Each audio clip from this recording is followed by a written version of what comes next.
নমস্কার, কেমন আছেন সকলেই? আশা করি ভালো আছেন। অঙ্কনা ডেইলি লাইফস্টাইলে নতুন আরও একটি ব্লগে আপনাদের সকলকে জানাই স্বাগত। চলুন ১ কাপ চা আর ১ গ্লাস লেবু জল এখন খেয়ে নেব।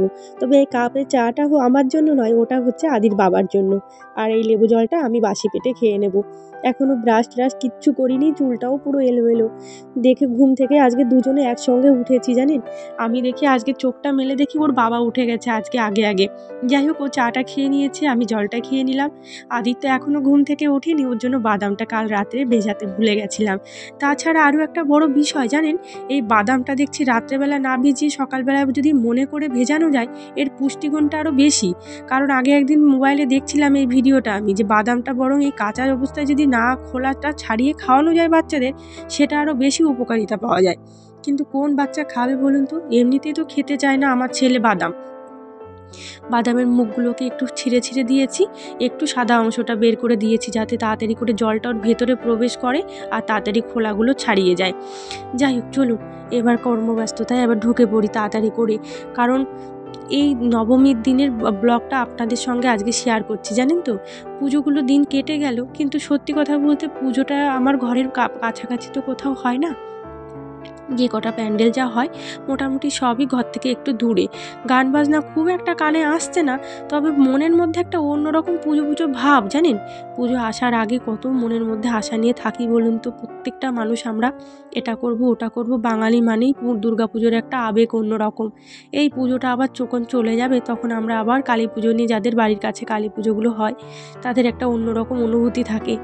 আর আমার তো পুজোটা আপনাদের আগেও বলেছি যে দুর্গা পুজোয় খুব একটা আনন্দ না করতে পারলেও কালী পুজোটাকে মন ভরে আনন্দ করার চেষ্টা করি নিজের মতন করে।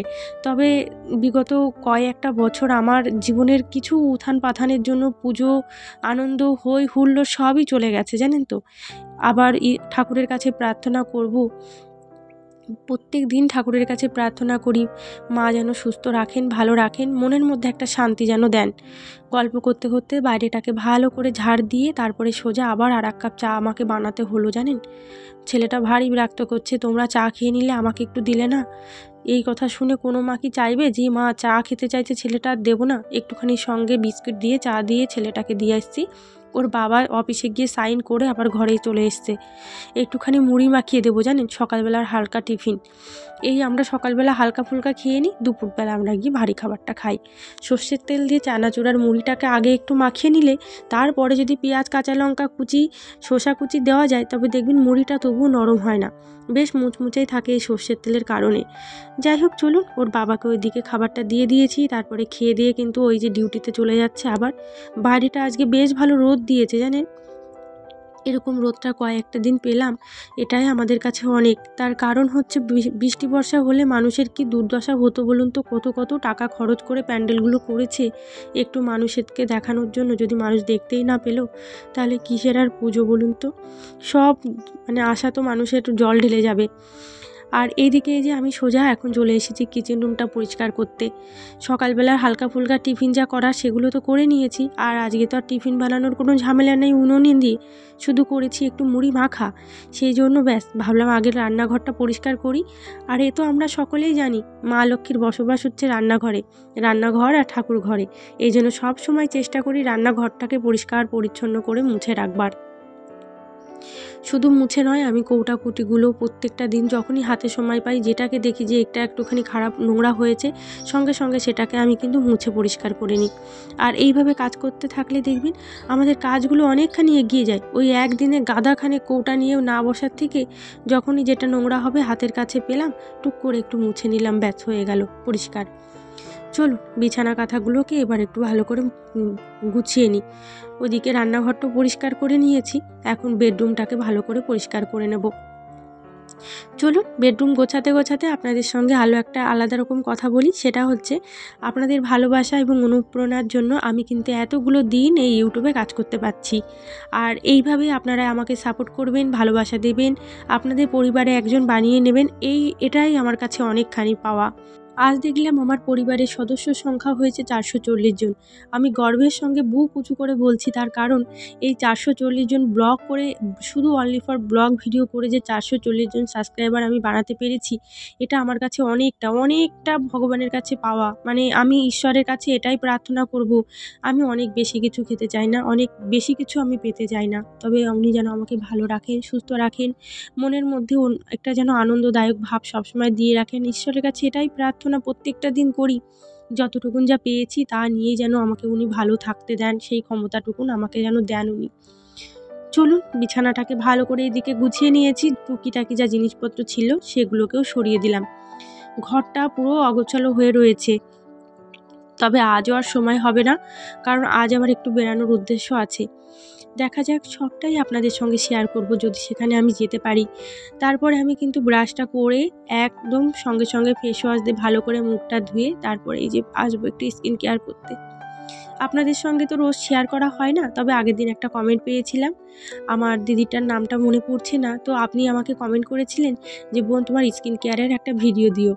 তো স্কিন কেয়ারের আলাদা রকম করে আর তেমন কোনো ভিডিও দেওয়ার মতন আমি কিছুই তেমন করি না, তবে সকালবেলা ঘুম থেকে উঠে যেটা করি সেটাই আপনাদের সঙ্গে একটু শেয়ার করছি।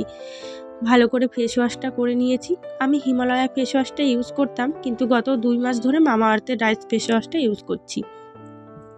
তো ওটা শেষ হয়ে গেছে, আবার কিন্তু এই হিমালয়টাকেই নিয়ে এসেছি। আসলে আমাদের মতন মধ্যবিত্ত মানুষদের না ওই ফেস ওয়াশ, দামি ক্রিম, এগুলো সব বিলাসিতার মধ্যেই পড়ে, যার কারণে ওগুলো আর ব্যবহার করতে পারি না। যখনই সাশ্রয়, নিজের জীবনের সামনের দিকটার কথা চিন্তা করি, তখন আর মনে হয় না যে কোনো ভালো একটা জিনিস আমি ইউজ করি। আর আগে একদিন আমার চুল প্রসঙ্গে একটা দিদিভাই কমেন্ট করেছিলেন যে তুমি কি বোন তুমি কি চুলে স্ট্রেট করো না? একদম না, আমি কোনো দিন কিচ্ছু করিনি। ন্যাচারালভাবে ঈশ্বর আমাকে যতটুকুন দিয়েছে সেটাকেই একটু যত্ন সহকারে ব্যবহার করবার চেষ্টা করি। আমি জানি না আমার ব্লগে কতটা ভয়েসটা ভালো যাচ্ছে, তবে কি জানেন তো, পাশের বাচ্চাগুলো ভীষণ চিৎকার করছে, সঙ্গে আমার ছেলেটাও, কারণে ভয়েসটা হয়তো পরিষ্কারভাবে বুঝতে পারছেন কিনা জানি না। যাই হোক, হাজারো পুজো পার্বণ যাই থাকুক না কেন, বাচ্চাকে একটু প্রত্যেকদিন বইয়ের প্রসঙ্গে আনতেই হয়।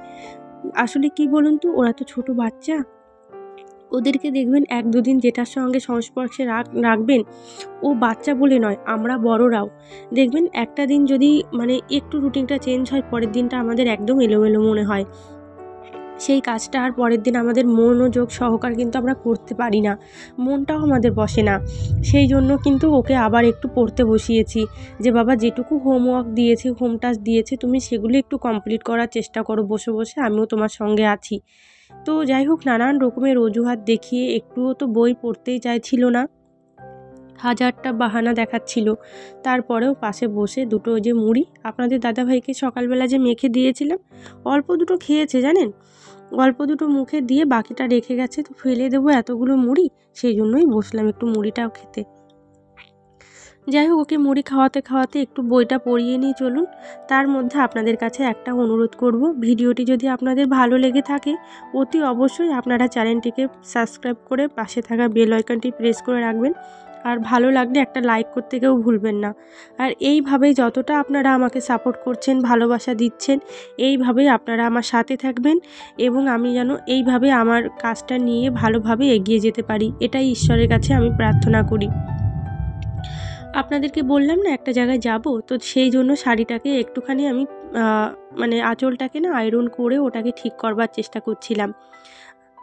খুব একটা দামি শাড়ি নয় তো এটা, আঁচলটা একদম হার্ড, এটা না উঁচু হয়ে থাকে জানেন, আর পরলে ভারী বিরক্তও লাগে। সেই জন্য আয়রনটা দিয়ে আঁচলটাকে ভালো করে প্রেস করে ওটাকে ঠিক করে নিচ্ছি আমি। আর আপনাদের আমি পরে আমার সমস্ত মানে বন্ধুদেরকে আজকে দশমীর শুভেচ্ছা জানাচ্ছি, কারণ এই ভিডিওর লাস্টেই আমার মনে পড়লো যে আমি তো এই ব্লগটা আপলোড করব সেই দশমীর দিন। তো যাই হোক, আপনাদের অবশ্যই জানাবেন যে সকলের পুজোটা কেমন কাটলো। তবে বৃষ্টির জন্য না সত্যি অনেকেরই অনেক ক্ষয়ক্ষতি হয়ে গেল। এত টাকা খরচ করে সকলে প্যান্ডেল করেছে, কত মানুষ যে দেখতে পারলো না পুজোটা, এটাই হচ্ছে দুঃখের সঙ্গে বলতে হচ্ছে। যাই হোক, এদিকে শাড়িটা কিন্তু আমার আয়রন করা হয়ে গেছে। শাড়িটার কালারটা কিন্তু বেশ ভালো জানেন তো, এটা একটা পাশের ঘরের দিদিভাই আমাকে পছন্দ করে এনে দিয়েছিলেন। তো এর আগের বছর দুর্গাপুজোতে এই শাড়িটা আমি নিয়েছিলাম। আর এবার বছর পুজোয় এখনও কিচ্ছু আমি নিইনি, শুধু অনলি ফর দুটো কুর্তি নিয়েছিলাম। তো এই শাড়িটাই এবার ভাবছি পুজোয় আমি পরে বেরিয়ে পড়বো। তারপরে কিন্তু আমি আমার চুলটা তো আজকে শ্যাম্পু করেছিলাম, তো সেই গামছাটা খুলে আমি কিন্তু এখন ভালো করে চুলটাকে শুকিয়ে নেব। আর তারপরে আমি যে হেয়ার সিরামটা ইউজ করি সেটাও ইউজ করে নেব। চুলটাতে ভীষণ জল রয়েছে জানেন, অনেকক্ষণ আগে গামছাটা বেঁধে রেখেছি, একটুও শুকায়নি চুলটা। বেরাবো আজকে একটু জায়গায়, যা দেখবেন কোথাও যাওয়ার আগে মনের মধ্যে এরকম খুব লাগে যে আমার এই কাজটা এত তাড়াতাড়ি হলে হয়তো ভালো হতো।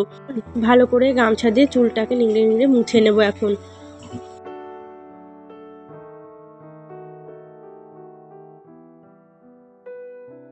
এই যে প্রত্যেকটা দিনেই হালকা ভেজা চুলেই কিন্তু এই হেয়ার সিরামটা ব্যবহার করি। অনেকে যখন ভালোভাবে শুকিয়ে যায় তারপরেই কিন্তু হেয়ার সিরামটা ব্যবহার করে, কিন্তু ওই তখন ব্যবহার না করে হেয়ার সিরামটা যদি সঙ্গে সঙ্গে হালকা হালকা ভেজা অবস্থাতে ব্যবহার করা হয়, তাহলে আমার মনে হয় তার রেজাল্টটা আরও বেশি ভালো পাওয়া যায়। যাই হোক, চলো ভালো করে সম্পূর্ণ চুলে কিন্তু এখন হেয়ার সিরামটা ইউজ করে নেব আমি।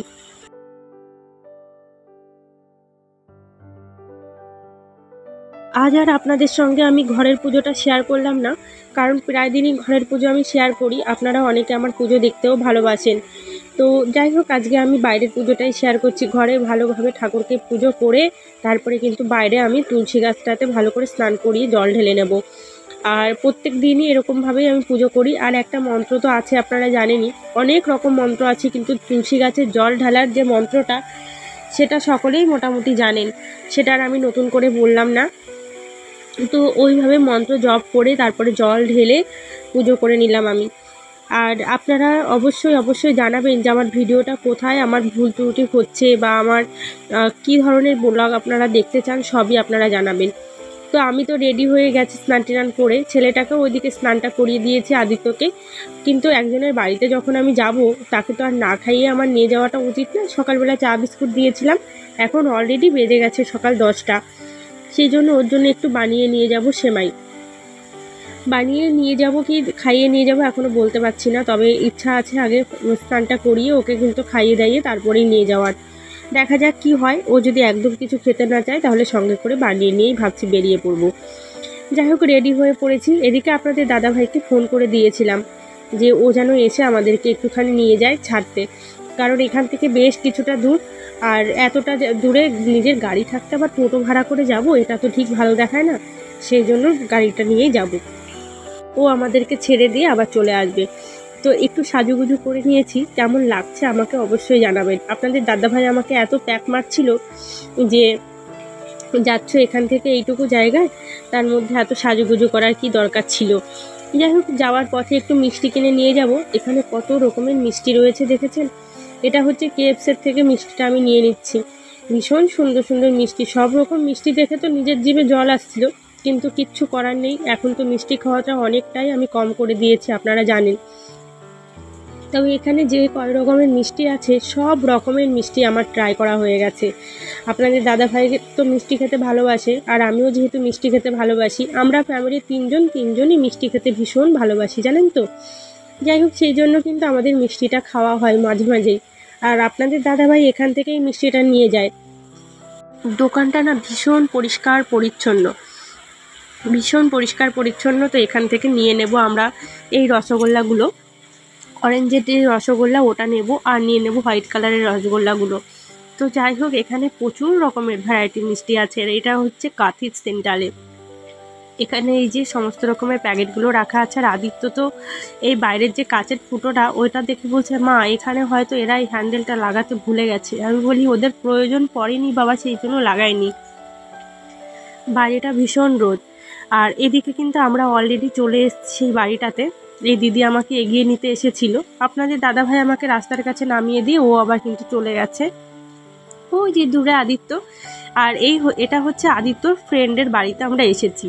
এই দিদিটা আমরা যেখানে থাকি আমরা পোস্টেড, তো স্কুলে গিয়ে আর কি সকলের সঙ্গে এক জায়গায় বসে এই দূরের মানুষগুলোর সঙ্গেই তো নানান রকমের সম্পর্কের মধ্যে আমরা আবির্ভূত হই বলুন। নতুন মানুষের সঙ্গে চেনা, নতুন জায়গা, এদেরকেই তো আমরা যখন বিপদ আপদ আসবে তখন এদেরকেই আমরা কিন্তু সবার আগে কাছে পাবো। সেই জন্য এদের সঙ্গে ভালো সম্পর্কটা আমার মনে হয় জড়িয়ে রাখা ভীষণভাবে দরকার। আমরা সেখানে চলে আসছি, আসার পরে কিন্তু ওই দিদিভাই সঙ্গে সঙ্গে শরবত করে নিয়ে এসে আমাকে আর আদিত্যকে দিল। তো আমি তো এতটা শরবত খাবো না, আর এদিকে আদিত্যবাবু তো একেবারেই খেতে চাইছিল না জানেন, দেখুন জোর করে ওকে খাওয়ানোর চেষ্টা করছিল, কিন্তু কিছুতেই ছেলে মুখে দেবে না। যাই হোক, ও তো খেতে চায় না, এ তো আপনারা জানেনই যে ওর শরীরটা দেখলেই বুঝতে পারা যায় যে ও কতটা খাওয়া দাওয়ার দিক থেকে মানে পিছিয়ে, মানে যখনই কোনো জিনিস খেতে দেবে না কেন না কর ছিটকাতেই হবে, এরকম একটা ব্যাপার। আর যাই হোক, আমি এইদিকে শরবতটা খেয়ে নিচ্ছিলাম। শরবতটা বেশ সুন্দর হয়েছিল জানেন তো, একটু লেবু দিয়ে একটু চিনি, নুন চিনির জলটা বেশ ভালো লাগছিল। তারপরে কিন্তু আমরা একটা জায়গাতে যাচ্ছি, সেটা হচ্ছে এখানে এই দিদির বাড়িতে দুর্গাপুজো হয়। দিদির বাড়িতে বলি কেন, দিদিদের সোসাইটিতে থাকে, সেই সোসাইটির সকলে মিলে দুর্গাপুজোটা করা হয়। এই মন্দিরটাও ওনারা নিজেরা থেকেই করেছেন। তো আমরা এই পুজো মণ্ডপের উদ্দেশ্যেই কিন্তু এখানে এসেছিলাম। তো যাই হোক, আপনাদের ব্লগটা কেমন লাগলো অবশ্যই কিন্তু জানাবেন। আর এই যে হচ্ছে আমার পুরোপুরি শাড়ি পরা লুকটা, শাড়িটা পরে আমাকে কেমন লাগছে অবশ্যই জানাবেন। আমরা তখন সকলে মিলে ছবি টবি তুলছিলাম এখানে দাঁড়িয়ে মায়ের সঙ্গে। আর বাচ্চারা তো বাচ্চাদের মতন করে দুষ্টুমি করবেই। আর আমরা সন্ধ্যাবেলাতে তারপরে কিন্তু বেরিয়ে পড়েছিলাম একটু ঠাকুর দেখতে। আসলে আপনাদের দাদাভাইয়ের সঙ্গে বেরালে ও তো একেবারেই হেঁটে হেঁটে দেখতে পারে না, আর আমারও একদম হেঁটে হেঁটে ঠাকুর দেখতে ইচ্ছে করে না। এই দিদিভাইয়ের বাড়ির থেকে খুব একটা দূরে নয় এই প্যান্ডেলটা জানেন তো, সেই জন্য ভাবলাম যে যাই হোক চলুন, সুযোগ যখন হাতে এসেছে একদম নষ্ট করব না, প্যান্ডেলটা গিয়ে দেখে আসি। আর এটা হচ্ছে এই পূর্ব মেদিনীপুর জেলার মধ্যে পুরস্কারপ্রাপ্ত প্রথম স্থান অধিকার করেছে এই প্যান্ডেলটি। এত সুন্দর করেছে, এখানে রাজস্থানের থিম করা হয়েছিল। পুরো ভিডিওটা আপনাদের সঙ্গে আমি শেয়ার করতে পারিনি।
যাই হোক, এখানে এই যে রাত্রেবেলা করেছি একটু পরোটা আদিত্যর জন্য, করে নিয়েছি একটু ডিম অমলেট। আর এখানে এই যে সকালবেলা যে আমি পেঁপে আলু ডিম দিয়ে তরকারি করে রেখে দিয়ে গেছিলাম, তার কিছুটা তরকারি রয়েছে, ওটা দিয়েই ওকে রাত্রেবেলা খাইয়ে দিচ্ছি। সঙ্গে আমিও খেয়ে নেবো, আপনাদের দাদাভাইও এসে গেছে, ওকেও দিয়ে দিলাম খেতে। যাই হোক, এখন চলুন রাত্রের খাবারটা খেয়ে নিচ্ছি। আজকে তবে ভিডিওটা আমি এখানেই শেষ করছি। সকলে ভালো থাকবেন, সুস্থ থাকবেন। দেখা হবে নতুন আরও একটি ব্লগে। আর এইভাবেই আপনারা আমাকে ভালোবাসা এবং সাপোর্ট করতে থাকবেন।